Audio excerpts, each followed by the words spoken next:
Hey guys, welcome back to Pretentious Pundits, a podcast where we discuss all things football and pretend to know what we're talking about.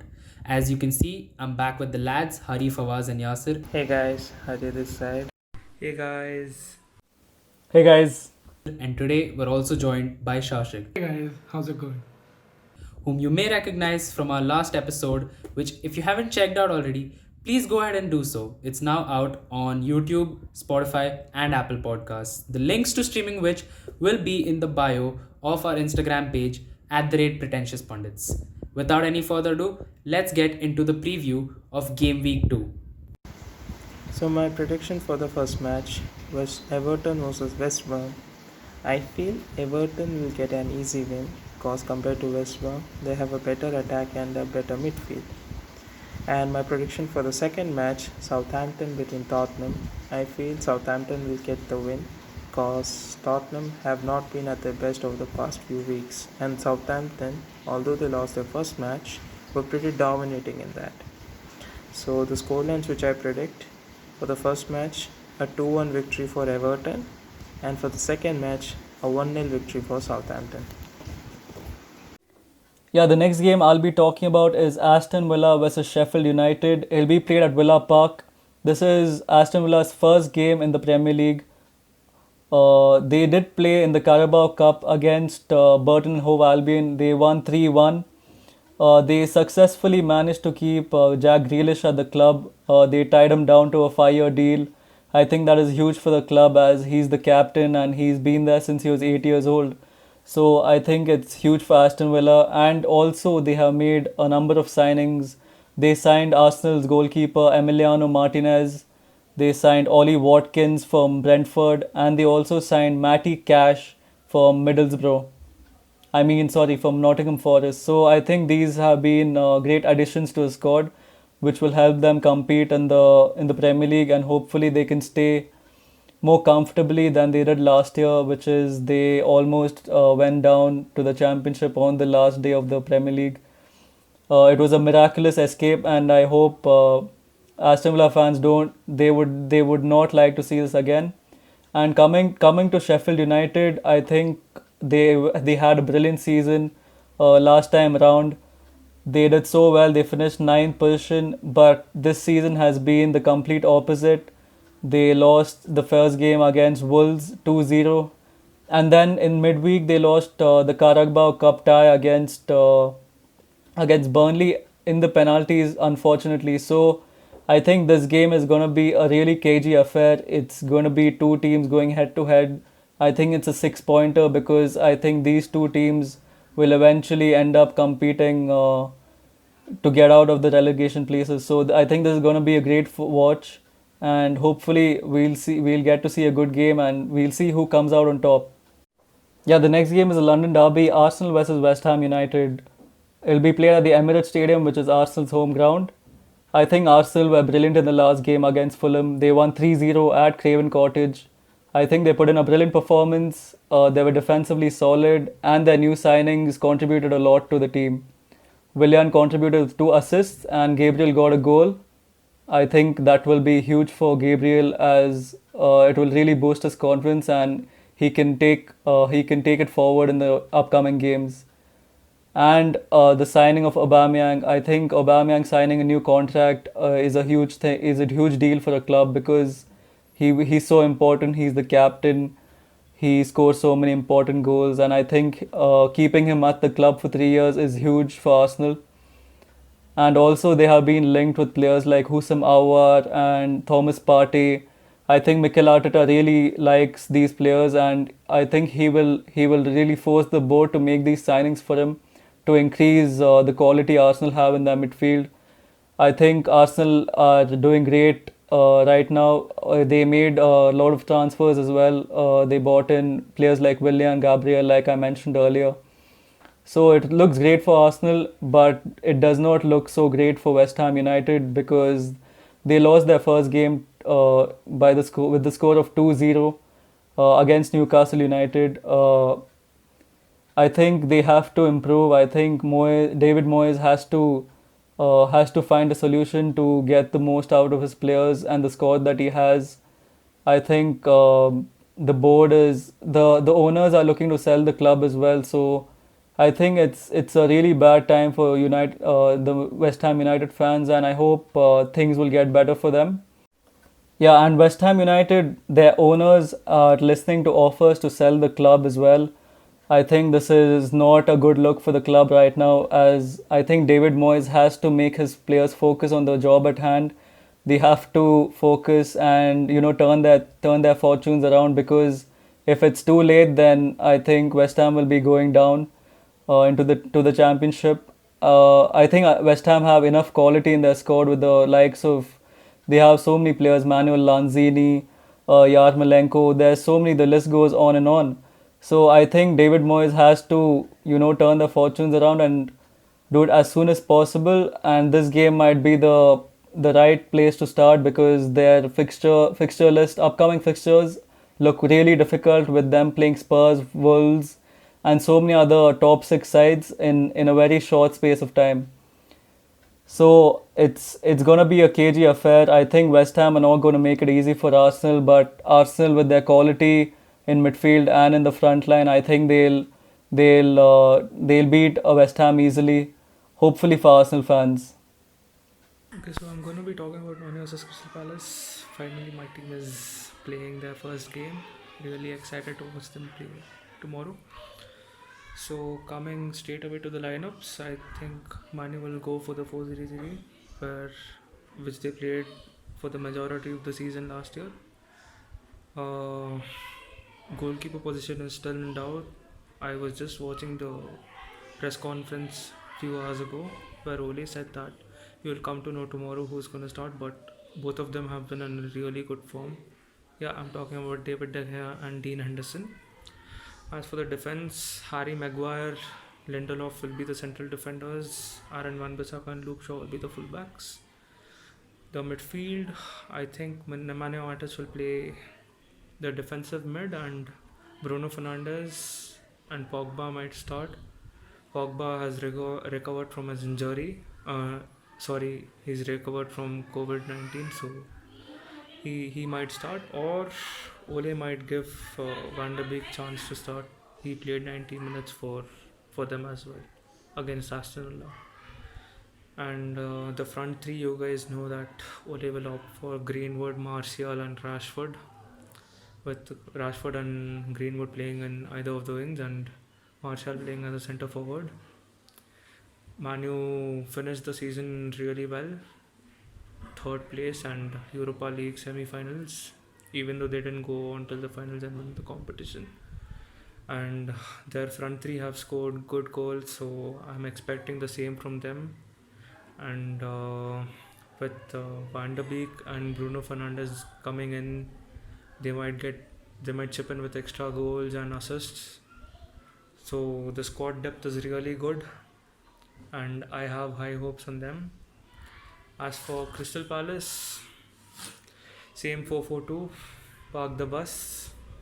I'm sorry, they'll go with Zaha and Ayew, or Batshuayi and Ayew, with Zaha and Townsend playing in either of the wings. So it's a tough game. It's not easy. It might look easy on the paper, but it's a really tough game. But we know how Crystal Palace played. Their first game was a win against Southampton. Really nice team. So you never know what's gonna happen. Last season they beat us at Old Trafford, and then we beat them at Selhurst Park. But I think a strong start for Manu with a win will result in it will be like a stepping stone for them. They might end up having a great season. They have to build up on the third place finish. So yeah, that's about it. Yeah, so Leicester versus Burnley. I'm gonna start with Leicester. I mean, they had a really good game against West Brom. 3 goals, especially that midfield played really well. And I think they might go for the same 4-1-4-1 formation, with NDD filling in as a centre back for Johnny Evans, who's out injured. He'll play alongside Soyuncu, and Justin will play as the left back, and Castagna will play as the right back. The midfield, Nampalys Mendy will play as a defensive mid, and here comes the headache. James Maddison is fit now, so I think he should start, but who will he replace is the question. Last week the midfield played really well. Players like Bright and Tillemans, they ran the show. They gave in brilliant balls, and they were in full good form. So I don't know who will Brendan Rodgers bench here. I think if he benches Perez and puts in Madison, he can play, but they won't have the pace on that side of the wing. And Harvey Barnes will start on the left side as usual. And centre forward, you guys know, FPL King Jamie Vardy will be there. So yeah, that's about Leicester's lineup.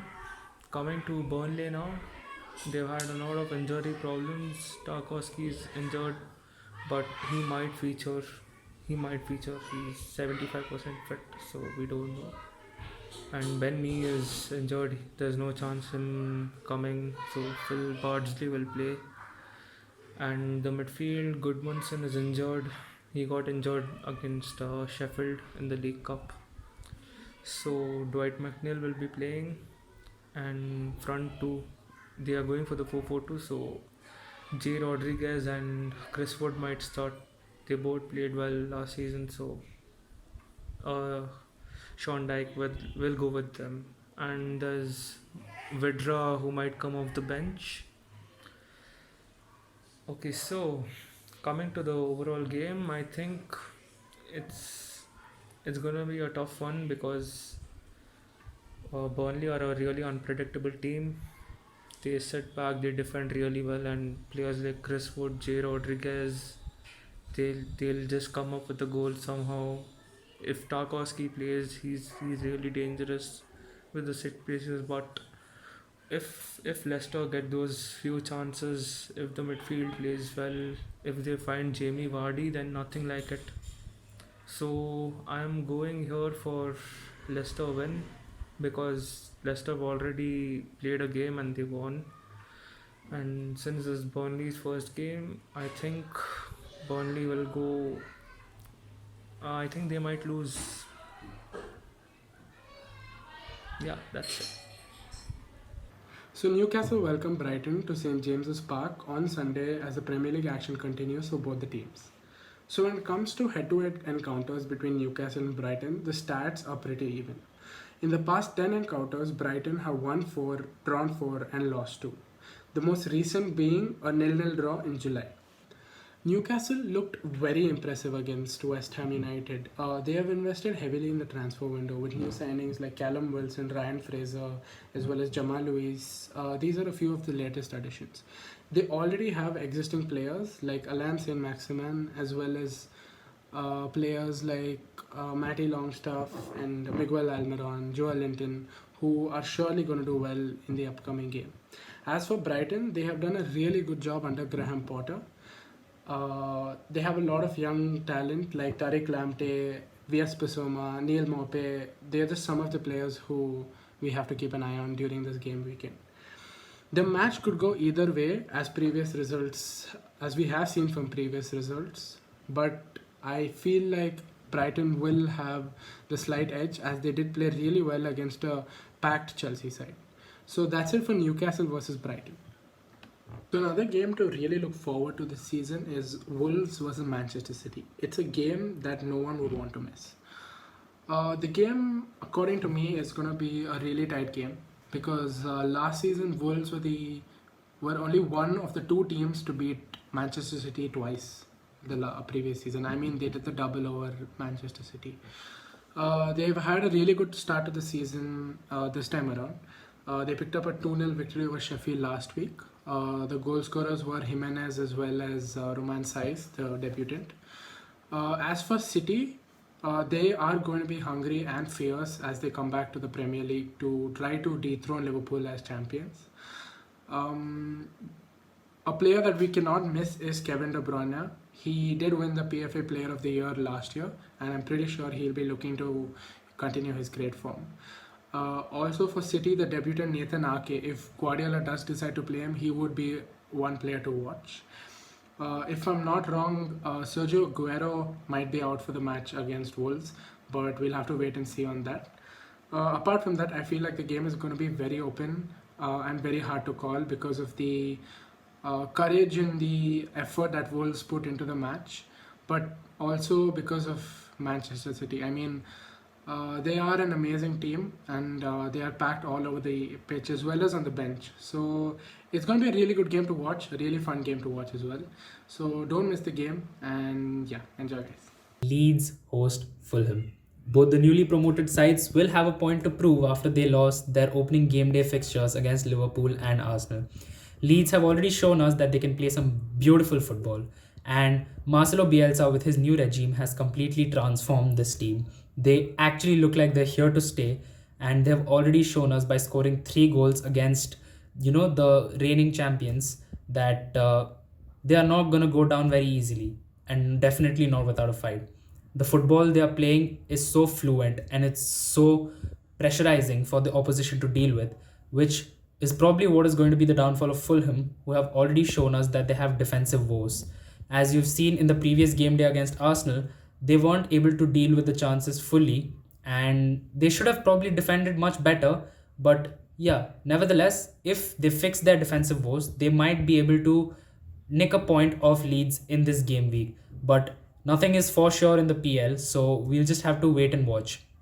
This is probably going to be a battle between the strikers, pacey Patrick Bamford of Leeds and the talismanic Alexander Mitrovic of Fulham. But I feel like Leeds have the tactical superiority as compared to Fulham, and Fulham have some defensive woes to be fixed. In my opinion, maybe Leeds come away with a win in this one. Let's hope and let's see what happens. That's our preview for EPL Game Week 2, guys. Let's see how many of those predictions we get right. Thanks a lot for watching, and if you don't already follow our podcast, please go ahead and do so on Instagram, on YouTube, on Spotify, and on Apple Podcasts. The links to streaming the last 3 will be in the bio of our Instagram page at the rate Pretentious Pundits. Please let us know if you have any predictions, and do leave them in the comments on our Instagram video and whenever this video goes up on YouTube. Thanks a lot for watching, guys. See you in the next one. See you guys. Stay safe. See you in the next one. Thank you guys for watching, and see you on the next one. Take care.